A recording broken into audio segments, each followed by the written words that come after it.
Galnet News Digest, 13th of July 3307. We read the news so you don't have to. In this week's news, Marlinists face Crossroads. Boffins probe Helix-Onion head link. Control schemes missing. Delays expected.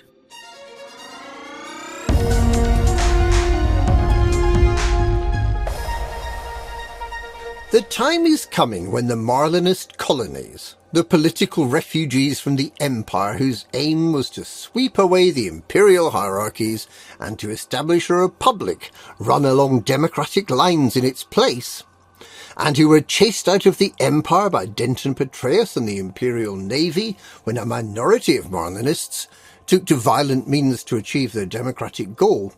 The time is coming when they'll need to decide where the future of Marlinism lies.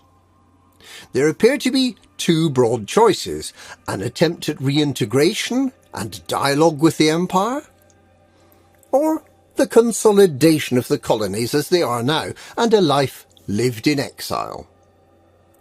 What is unusual is that it's the political wing of the NMLA terrorists, the Marlinism Reformation Party, that is seeking closer ties with the Empire. Certainly, they still aim to overturn the status quo, dispose of the Duval dynasty, and establish a republic, but now they aim to do it through representation in the Senate. They already have a tame senator, Lorcan Scordato, although Senator Patreus is likely to attempt to block access for those who claim to speak on behalf of terrorists. Perhaps a majority of Marlinists, including Amrita Ross and Jenna Fairfax, have come to feel that rejoining the Empire would carry too high a political price tag, and that Marlinists must concentrate on making their new colonies self-sustaining and secure from outside interference. Which way the colonies will choose to go remains uncertain. What is starkly clear is that if they do not make a clear choice, one that all Marlinists can rally behind, then Marlinism may rapidly become an irrelevance, and the colonies will be lost to stronger neighbouring factions.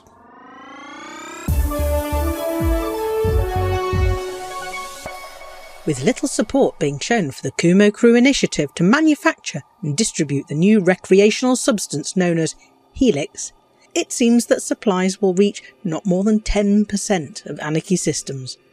However, even that low level of availability may be of interest to the authorities if the rumours are true that Helix is derived from the narcotic onion head, the well-known psychedelic narcotic from Panem in Capafornacis. Declared illegal by Federal President Jasmina Halsey in 3300, before she started seeing invisible aliens and turned into a space hippie working for the Alliance, the Onion Head farms were bombed nearly to oblivion by the now disgraced Fleet Admiral Vincent. However, the drug cartels proved harder to destroy than the Federation had anticipated, and 3 new strains of Onion Head, the Alpha strain, the Beta strain and Lucan Onion Head, were developed by those purveyors of psychedelic experiences to thrive in the ecosystems of Celebara, HIP 11, 2972 and Tanmark, respectively. Experts are concerned that if Helix is yet another variant of Onion Head, the 4th or Delta variant, and if, as seems likely, it will not be sold as a rare good, but as a standard commodity in more liberal systems, then addiction to Helix may spread throughout the galactic population in an uncontrolled manner, leading to more hospitalizations than the galactic health services can handle. Onion Head and its 3 known variants have caused countless deaths, not least as a result of the Federation's bombing campaign and the revenge attacks of the Scythe of Panem terrorists in 3305. The Interstellar Health Organization is collecting samples of Helix and is expected to report on whether it really is a variant of Onion Head in the coming days. Their report will be awaited with interest by lawmakers, health professionals and drug users alike.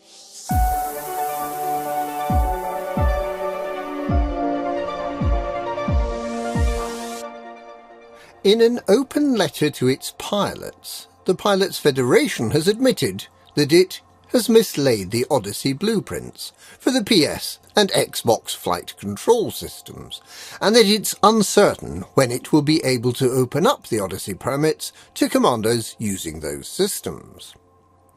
Commander Braben, who is known as the founding father of the Pilots Federation, explained that only one copy of the blueprints exist, and that it is in 3 parts. The document is useless unless all 3 parts are brought together. One part was left on the Aegis Research megaship Alexandria, which went missing on the 3rd of June. And by an extraordinary stroke of bad luck, the second set of blueprints was left aboard the Scrivener's Clan Dredger, which has also, hopefully temporarily, gone missing. The last part of the blueprints to enable PS and Xbox commanders to join in the fun can only be obtained as a very rare drop at a small number of surface settlements. Teams of Pilots Federation researchers have been undertaking many missions to these settlements without any of this valuable commodity ever appearing. Work is ongoing to determine what's going wrong, and Commander Braben assures members that more updates, content and improvements to the Odyssey experience will be coming soon, with monthly communication on progress as they work on finding those missing blueprint parts.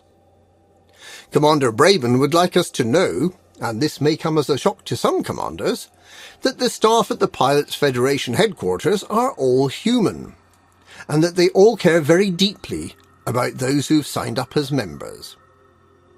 And he calls on members to be calm and respectful as they proclaim 3 times that they will never fly for the Pilots Federation again. And that's this week's Galnet News. Galnet News. We read the news so you don't have to.